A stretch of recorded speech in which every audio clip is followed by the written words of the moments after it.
Well, thank you. What an honor and a pleasure to be here with all of you, student athletes, administrators, conference representatives, and the women that spoke up here on the panel. Great wisdom. If you took nothing else from them, I mean, pioneers, keeping the legacy going for women. They spoke a lot about what we always hear and what you will share, and you will be in this seat at some point, about networking, about learning, about listening, about branding. That's never going to change, because as women, we do have to do a little bit more of that. But the more we do of that, the better our industry becomes.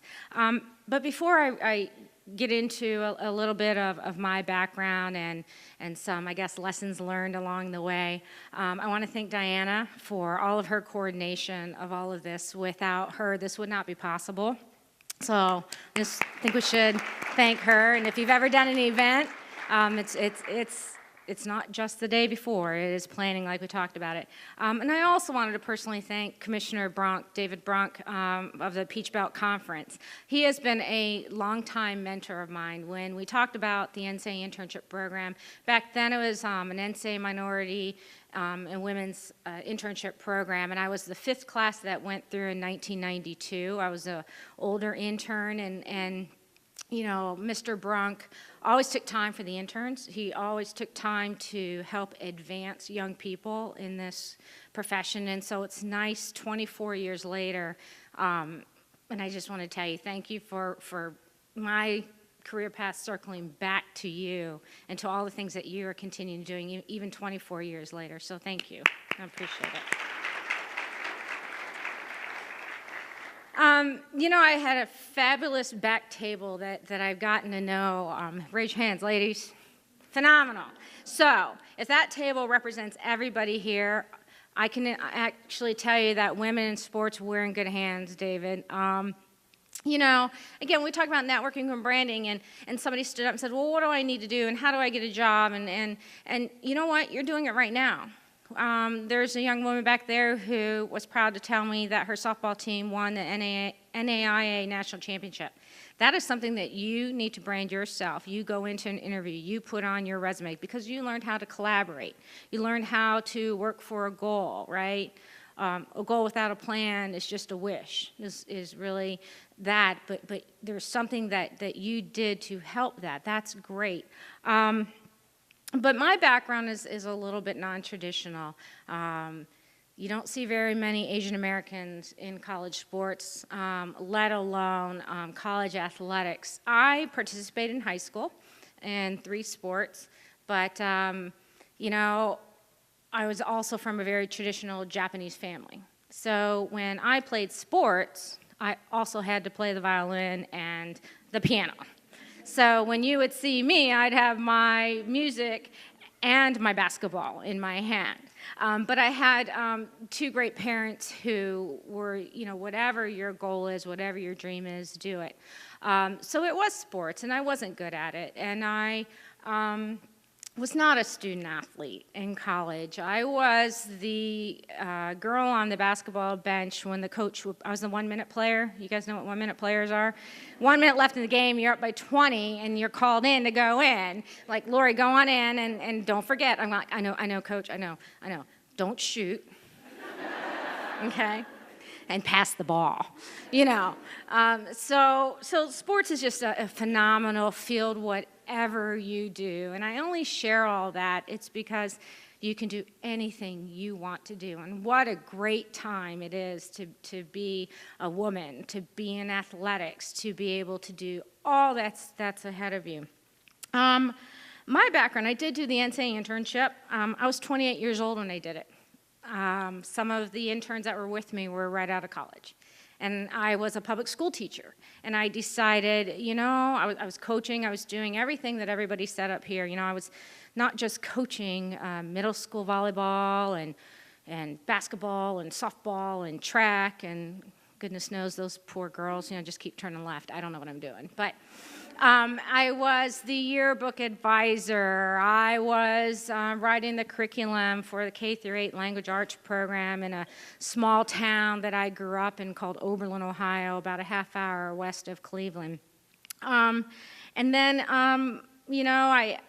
a woman at Oberlin College, Division III school, asked me to be her assistant volleyball coach. And spent a season with her, and the two criteria was to be on time and to make sure that the court was set and the court was taken down in a timely manner, and to become a runner with her. Because she wanted to get fit. So I said, I think I can do that as long as I can teach by day at the middle school, and I would give up all of the other extracurricular activities I was doing to make extra money to be the assistant volleyball coach, and maybe some weekends I'm not going to be able to travel, but I'll do the best I can. So, but it was that woman who looked at me and the talent, the time management, all those things, and why you're here. Somebody thought enough of you back on your campus to nominate you to be here. Somebody thought enough of whatever you're doing to brand yourself right now to be here. There was a conversation that you might have had, you had with somebody, whether it was your coach or an administrator or somebody that brought you here. So this woman did the same thing and said, you should apply for this NCAA internship. And I kind of looked at her and I said, wow, I went to Ohio State, and I loved going to the games, but by no means did I ever think of a career in college athletics or spend 1 minute in the athletics department helping or doing anything. She goes, no, let's put it in.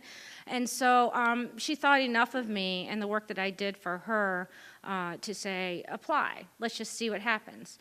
And so I got to the internship interview process, and it's pretty rigorous, and I kept looking at my competition. I was going against a Division I golfer, a Division I football player from worked in Miami, and I'm thinking, good gosh, a baseball player from Moultrie, Georgia, and I'm thinking, I'm not a student athlete, I'm not going to nail this interview, but I will do the best I can in it.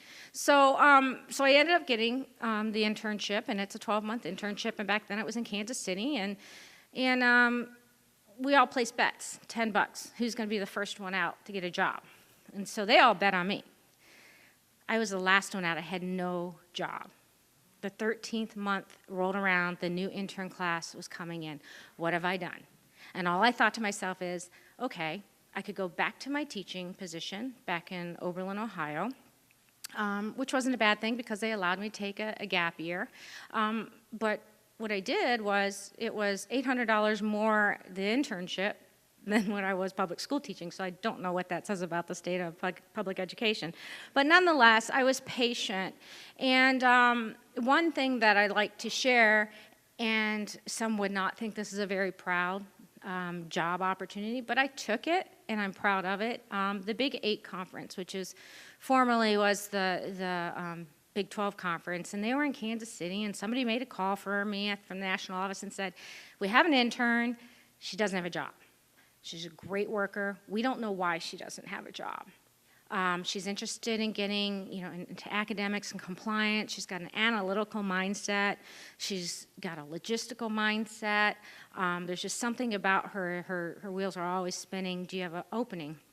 The commissioner at that conference said, well, all I have is a receptionist job. And so a mentor of mine said, take it. And I said, I don't want to be a receptionist. What does that mean?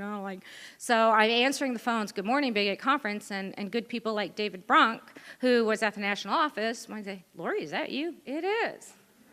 How are you doing, Dave? What's going on down the road in Overland Park? But I guess I share that story because one thing is, you want to be in a mindset, if you want this bad enough, what are you willing to sacrifice to gain? And how are you going to approach that job? That job led me to where I am today. I know it did. I know it was humbling. I know it was being able to communicate the athletics directors that called that office. That job led me to coordinate meetings for athletic directors and chancellors and presidents and faculty athletic representatives and coaches. That job parlayed me in 8 months later to replace a woman who was the compliance assistant for one of the associate commissioners. And that's how it happened. And so from that, in 3 years, I had afforded an opportunity to go to the Big 12 conference that formed, and I packed up my bags and I headed to Dallas, Texas, and was scared out of my pants. Didn't know if I could be the director of compliance of this new conference. But I had good people who, as somebody said, did not let me fail. And so from there, I spent, I don't know, 17, 18 years of my career at the Big 12 Conference. And so many times people will tell you, keep moving, keep advancing, keep changing jobs, I don't know that to be true. I can only share with you my experience, and that was in 17 years, I was promoted 4 times. And so complacency didn't set in for me, but I must have been doing something right and contributing every year, or innovative thinking, or something that allowed me to continue to get promoted up. So then I got promoted up pretty much to the place where there's really, I created my own monster, and it was, I'd like to run the first and second round NCAA women's basketball tournament that Big 12's hosting. Nope, we already have 3 championships, people.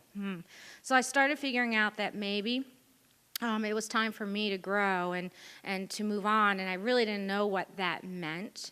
And so I started talking to people, as you are talking to people, about careers in college athletics. And so I was always told your personality should be on campus. Work with young people. It'll renew you. It'll keep you young. Work with coaches. Advocate for them and help support them to win. Be part of the academic mission.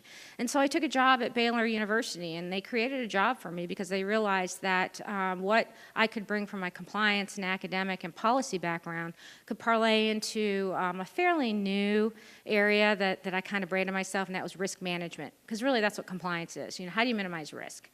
And so I kept looking at a lot of the scandalous things happening in Division I, whether it was ticket sales and not being able to track and monitor the facilities to terrorist, threats, and what are you doing? Because once something goes wrong, it's just a second guessing, right, deal. Why did you do this? Why was your facility set up that way? Why did you have a snowplow on the corner of the football field? Because, that's dangerous. A student athlete could just, hit his head on that. So I kind of thought, I'm going to do this, and I'm going to see where it takes me.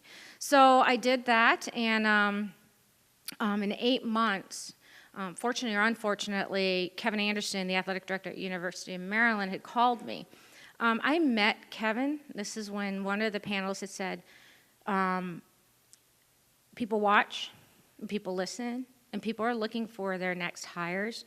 I met Kevin Anderson. I happened to be on the NACDA executive committee, and we were doing the convention planning for this big AD convention that happens every year, and he was the AD at Army. And so we sat down, and actually I introduced myself. No, let me scratch that. I kind of bulldozed to his table. So he was sitting at the hotel having breakfast at the hotel, and so he was sitting there reading the paper, and somebody said, oh, you should meet Kevin Anderson. So I went up and I said, do you mind if I sit with you and have coffee and grab breakfast? He goes, no, go ahead. So he opens up his paper, and I'm like, well, that's not what I was thinking. That's kind of rude, but okay. Thanks for letting me sit with you. And so he puts down his paper, and he's like, who are you? So we start talking. So 2 meetings later, he's still in Army, and then he gets a job at University of Maryland, and then he gives me a call a week before I was scheduled to start my job at Baylor, and said, come up and work for me at University of Maryland. I said, oh, Kevin, heavens no, I'm not moving to the East, and at 47 years old then, and I'm happy in at Baylor, and my word is good to people at Baylor, and so he's like, that's fine, okay, and so 8 months later he had another job opening, and he called me again, and I thought, I really need to look at this because somebody wants me to work for them, so they won't let me fail.